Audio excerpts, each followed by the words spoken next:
Welcome back to another episode of Vintage to Sewing Time. I'm going to do a very quick video because my memory, I believe, on this camera is not going to last as long as I would like it to, so we're going to get to it quickly.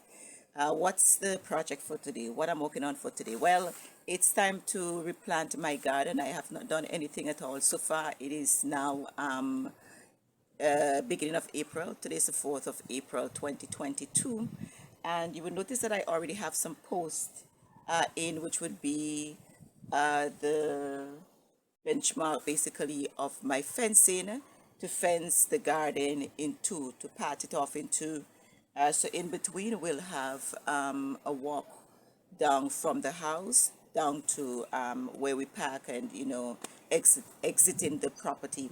So this is just one row of posts, and on this side where I am would be another row of posts, and as I said, there would be a walkway in between.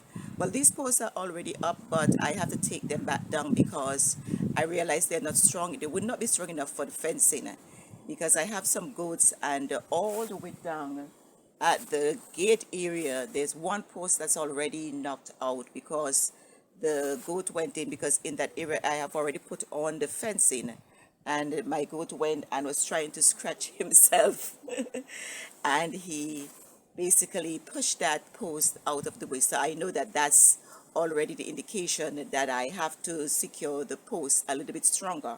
What I've done so far is that I have stapled them in with some stones before I added the soil. To them, but obviously that is not strong enough. If you look, you can see that they're still a lot rocky or unstable. So today what I'm going to do, I'm going to take them back out, clear the holes again. I'm going to drive some nails or screws at the bottom of each of the posts, put them back in, secure them again with the stone, and on top of that I am going to put in some concrete, and that for sure will have them very stable. So when we're through with the project, that is what we would have. Would have some posts that are much more stable, much more firm, so that the goats would not be able to just walk in and push them down, scratch themselves on the wire or the fencing, and push them out of the way, but rather they would be able to do all of that and still everything would remain firm in place.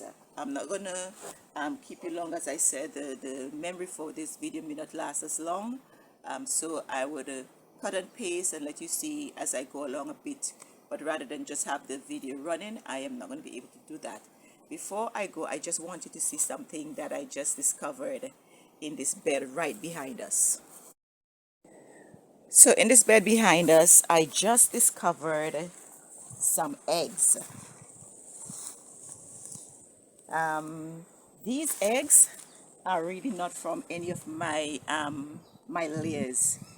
These eggs, I believe, are from a wild fowl that's usually in the yard, and I did not even realize that these were here until I was about to do the filming, and I came and I stayed in this area. So we have 2, 4, 6, 8 eggs here. So I'm deciding what to do, whether I leave them for her to hatch or I just take them in the house and test to see if they're good, and then I use them for my personal use. I am still deciding, so I'm gonna let them stay there until maybe I'm finished with the project today, and after I'm through with the project today, then I would decide.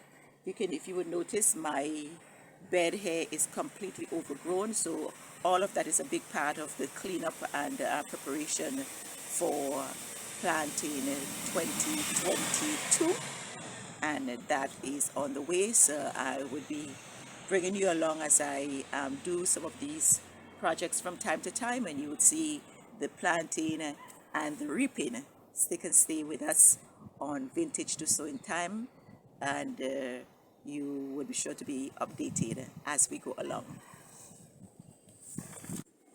This is the exact post that I was talking to you about as I was higher up in the garden. and you will notice that this post is just about out of place because the wire is on. The wire itself has its own weight, and when the goat came and rubbed itself on it, it just rocked it. So it is basically, you know, no good at all for this purpose, because the main purpose for this fencing is to keep the goats out. So if this is not holding up the mesh or the wire, then it is completely useless. So we are taking these out. Pull them out completely. The first thing I would need to do is detach the wire, and then remove the stakes, and then come back in. These are some simple 2x4, but they are treated so to ensure that they last, you know, very long. Right now, the lumber price is extremely high. Thankfully, I already had a lot of some 2x4s on my property, so at least I don't have to invest anything in lumber. I already have these, so I'm going to use what I have. I would have preferred to use some 4x4, but that is not available, so I'll be using the 2x4. Well, I just went back up to the top of the garden, and guess what I just saw? I saw that the mother hen is back and she's sitting on her eggs. So I am going to let her be. I'm going to let her hatch her eggs. Let me just take you back up there so you can see her sitting on her eggs. Yep. That's her there. She apparently went out to get some food. So she is back, and she's keeping her eggs warm and safe. So we will let life continue by giving her the opportunity to hatch her eggs in peace.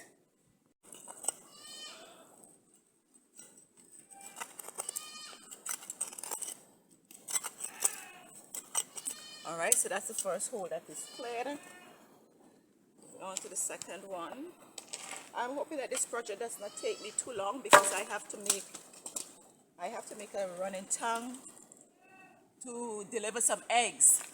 So I am trying to get this finished quite quickly, so I'll have enough time to deliver those eggs today.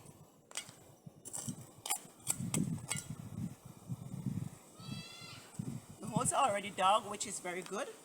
As I said, all that I am doing is just clearing the holes again, so I can use a different method to secure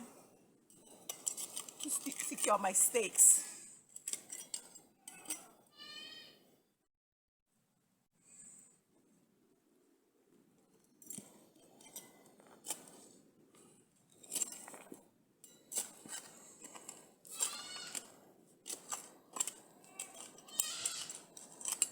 And you can hear my goats in the background. Don't be surprised if you see them show up here.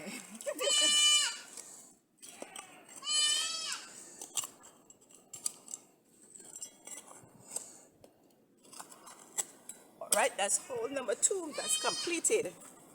Whew. Alright, so we're at the part of the project where I am mixing the concrete. This is not as strong as you would do a concrete for example, like a path, where there would be much traffic and much weight. So in this mixture, I have 1 bucket of sand, half bucket of cement, and half bucket of gravel. Again, it's just for a hole for a small post, so it is not necessary for it to be, as strong, and I'm talking in terms of the gravel especially. The ratio here is correct for the cement to the sand, but the gravel could have been probably about 1.5 buckets of gravel, but I've already used half bucket of gravel. That will suffice for the purpose that I need it for. The sun is up high now. It's about minutes to 11. I was using some time to have conversation with of my daughters, so that's always some time for me. But I am not far from pouring this. Notice that this is almost mixed. I don't want it to be too runny. I want it to be a bit dry, so that it will dry easily. Just a little bit more liquid, and then that would be it. Just a little bit.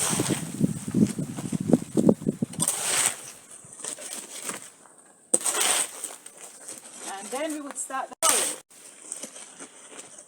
I was in conversation with my daughter. The wind blew on some of the posts, but that's okay. The main thing is that the nail is already in them, so when I stake them in with this concrete, I shouldn't have any more falling. All right, that's it.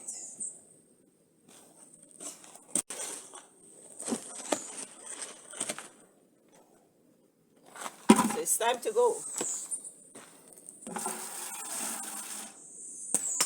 I'm just wetting my bucket a bit so that it will be easy to get the concrete out.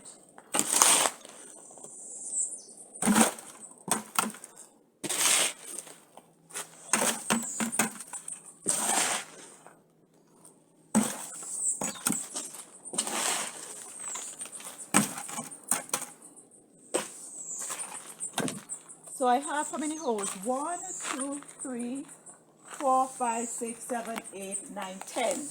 I have 10 holes.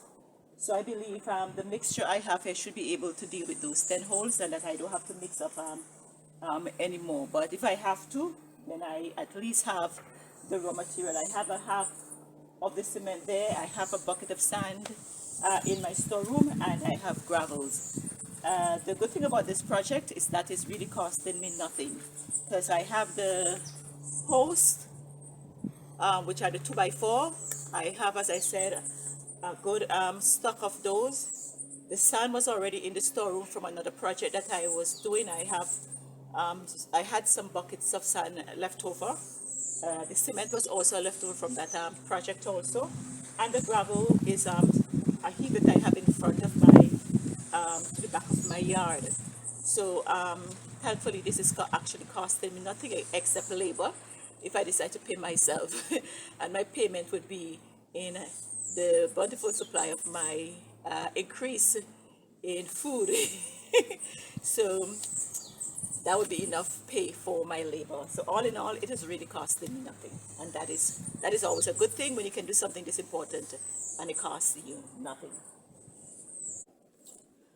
All right, so the sun is out in all of its glory. It's extremely hot at the moment. I don't know how well you're seeing me, but it is about 20 minutes past midday now, my time, and I am finished. I had 10 holes to pour, and all 10 stakes are now planted and cemented.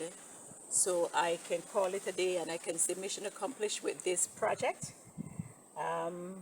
Tomorrow, God's willing, I am going to come and put the wire around this, because by tomorrow the concrete should be dry enough to do that. I am exhausted, I am hot, I am thirsty, and I believe that I have done a whole day's work. And I am due for some rest right now before I go into town to make some delivery of eggs. And I am going to bring this video to an end right now. Call it quits for today in terms of manual labor. And as I said, go in the house, get a nice tall glass of water, drink that down, maybe 1 or 2, and then rest a bit, and then get ready to go into the city to make that delivery. So thank you so much for being with me today. I really appreciate it. Enjoy your day. A man eats by the sweat of his brow. That's what the Word of God says. So thank you so much for joining me for another vintage to sowing time, where we reap what we sow. Bye.